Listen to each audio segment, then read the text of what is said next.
Ça sent vraiment mauvais. Et à mon avis, c'est un chasseur. Il est carrément allé genre sur la crête avec son quad là. Les mouflons sont chassés ici. Il y a beaucoup de chasse au trophée en fait sur ce massif là. Il y a des zones où justement les chasseurs peuvent venir en voiture, en quad. Donc il y a une espèce d'ambivalence entre une espèce qui est devenue emblématique avec un tourisme quand même très porté sur l'observation de ces animaux. Et à côté, la contrepartie c'est qu'ils soient chassés quoi. On va oublier cette zone là. On va partir plus loin parce que là clairement il fait que bouger, il y a sa tête qui dépasse et il joue le fusil. Pour Brut, je me suis rendu dans le massif du Carrou situé dans l'Hérault. Ici, entre septembre et février, des chasses guidées sont organisées. Souvent dans l'esprit des gens de dire chasse au trophée, on pense à l'Afrique avec les lions, les éléphants, enfin. Et en fait ça existe en France. Je me suis procuré le catalogue de l'Office national des forêts avec les tarifs. On peut voir que la journée de chasse est facturée 350 €, auquel il faut ajouter une taxe de tir variant selon l'espèce et la longueur de ses bois ou de ses cornes. Pour un jeune chevreuil par exemple, la taxe est de 80 € et cela peut monter à 1600 € pour les plus grands mouflons mâles et même jusqu'à 4300 € pour les plus grands cerfs dans la forêt voisine des Monts d'Orbe. Ces chasses au trophée représentent donc une manne financière importante pour l'ONF et ils permettent de réguler certaines espèces présentes en trop grand nombre sur les territoires. C'est une population qui a évolué naturellement et positivement sur le Caroux espinouse. Donc face à ce développement, il y a deux options. Soit il y a une option liée à la chasse pour justement limiter l'extension par rapport notamment aux dégâts forestiers mais également agricoles. Soit il y a la présence du grand prédateur et à l'époque le grand prédateur n'était pas encore là. Il est présent aujourd'hui, je parle du loup bien évidemment. Donc là on va monter sur le plateau de l'Espinouse dans le Caroux. C'est une montagne sur laquelle vit un animal assez emblématique ici, dans le sud de la France, le mouflon méditerranéen. Donc on va essayer d'aller se poster sur plusieurs endroits où potentiellement on peut voir des tout petits troupeaux. 2 chasseurs encore. Donc niveau tranquillité de la faune, ça va être compliqué ce matin je pense. Qu'est-ce que tu veux, c'est toujours comme ça à l'automne, il faut cohabiter. Allez. Alors la chasse au trophée en fait, c'est une chasse de loisirs qui consiste vraiment à aller abattre un animal qui aurait un beau trophée. Souvent ce sont des gens qui les gardent chez eux, qui ont des têtes d'animaux morts à la maison. Et l'idée c'est qu'ils vont payer ici pour avoir un guide. Souvent ce sont des guides de l'ONF et aller abattre un animal pour avoir sa tête, quoi, son trophée. Là on voit que les traces du quad, si on ne l'avait pas vu, on aurait compris qu'il avait tourné juste ici. Et juste devant nous, on a les traces d'un 4x4. Donc l'idée, c'est évidemment qu'on va chercher à s'éloigner de toutes ces présences humaines qui vont déranger la faune. J'ai plusieurs casquettes personnellement. Je vais faire des reportages. À côté de ça, je forme les gens. Donc je propose des stages de pistage ou d'apprentissage de la technique photo et du cinéma animalier. Je filme énormément, je fais du documentaire. C'est vraiment ces 3 axes-là aujourd'hui qui font ma vie, quoi. J'ai déjà des traces de mouflon. C'est une zone assez ouverte et le mouflon a besoin de ça. A besoin de zones un peu dégagées pour manger, on va dire, assez sereinement. Il faut se mettre dans la tête d'une proie, quoi. Ou on se met dans la tête d'un prédateur. Tu sens la petite odeur, là? Si tu la sens. Là, ça sent clairement le mouflon, là. Il y a quelques crottes, potentiellement des crottes de mouflon. C'est bon, les miradors sont vides. On a quitté l'univers de la chasse et on devine là-bas qu'il y a une coulée en fait qui est très empruntée par les animaux. En fait, le mouflon peut être facilement camouflé. Il y a des mouflons. Ils sont en train de descendre dans la forêt. Il y a vraiment du monde là-bas. Tu vois, c'est assez marrant. Il y a vraiment les chasseurs sont pas loin. Ils sont tous là sur ce col. Et t'arrives ici et ça foisonne de vie, quoi. Là-bas, il y a un mâle.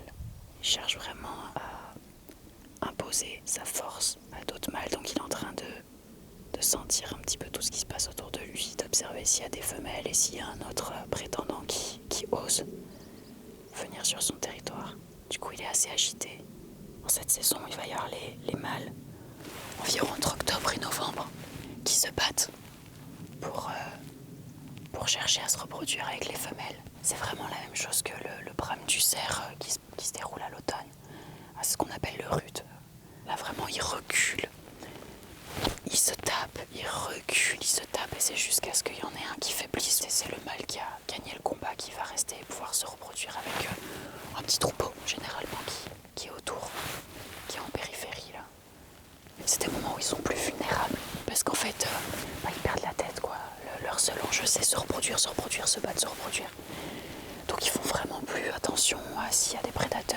présence, il y a des gens. Et donc c'est plus facile de les chasser aussi à cette période-là. Et c'est pile cette période de repro qui est choisie par les chasseurs au trophée pour venir tuer des mouflons, quoi. Octobre-novembre. Voilà, il y en a un énorme. Oh là là. Et il a des cornes magnifiques. Celui-ci, ça ferait un très très beau, justement, trophée de chasse.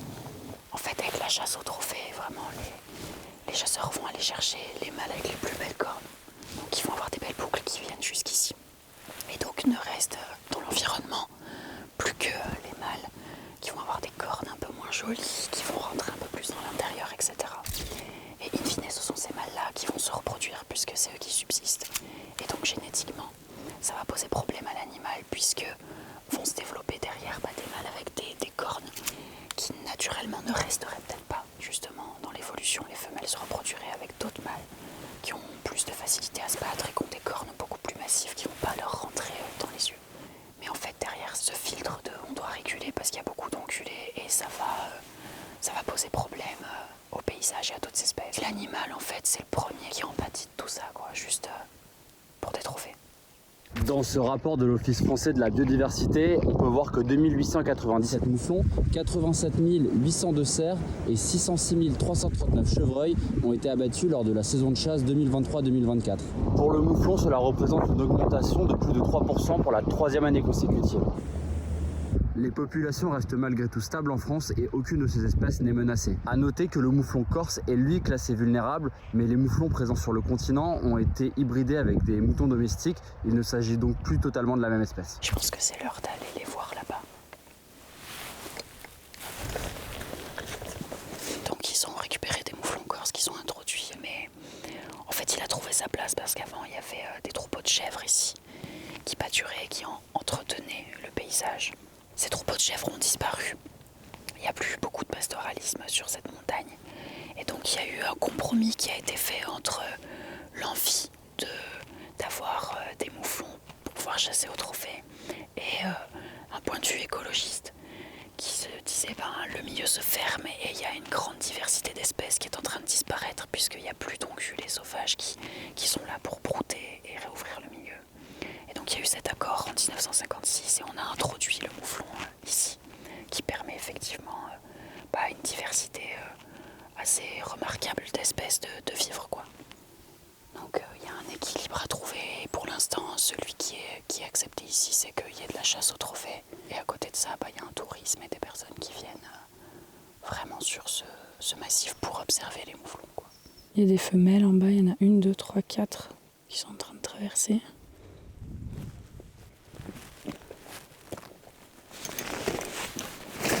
À cette distance, c'est un peu compliqué de ne pas le perdre de vue.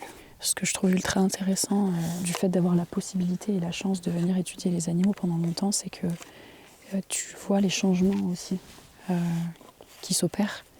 Et notamment, ici, le retour du loup a opéré quelques petits changements dans la répartition géographique des troupeaux. Il y a des troupeaux qui sont beaucoup plus petits maintenant, ce qui est un énorme avantage pour l'espèce, parce que du coup, il y a moins de maladies qui peuvent se transmettre. Avant, tu avais des très gros troupeaux.